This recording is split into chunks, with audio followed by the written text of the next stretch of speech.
নমস্কার বন্ধুরা, তো আপনারা সবাই কেমন আছেন? আমি খুব ভালো আছি। তো এই দেখুন, আজকে আমরা গেছিলাম একটা অন্নপ্রাশন বাড়িতে।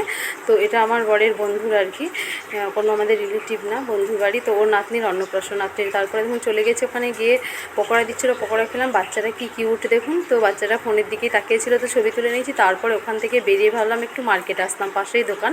তো দোকানের ওপরটাই মানে অনুষ্ঠান লজ। তো এখানে এসে একটা শার্ট নিয়ে নিলাম। তোমাদের দাদা তো ছিল না, তো পুজোর আগেই এসছে একদিন, তোর জন্য একটা শার্ট নিতে চলে এসেছি। পকোড়াগুলো খেয়ে তারপরে এবার মানে নেওয়া হয়ে গেলে গিয়ে তখন খাবারটা খেয়ে নেবো। তো এই দেখুন ঝট করে একটা শার্ট নিয়েই নিলাম।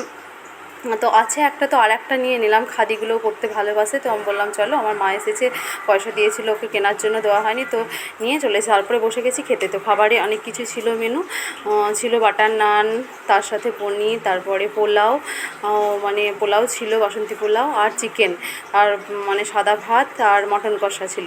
তারপরে ছিল চাটনি আর রসগোল্লা, আর ছিল কমলাভোগ। এইগুলোই ছিল আর মোটামুটি আমরা খাওয়া দাওয়া শুরু করে দিয়েছি। তো আজকের এই শর্টসটা কেমন লেগেছে আপনাদের বলবেন, আর ভালো লাগলে লাইক, শেয়ার আর কমেন্ট করবেন। তো আজকে শর্টসটা এই পর্যন্ত, দেখতে থাকুন, খুব ভালো লাগবে।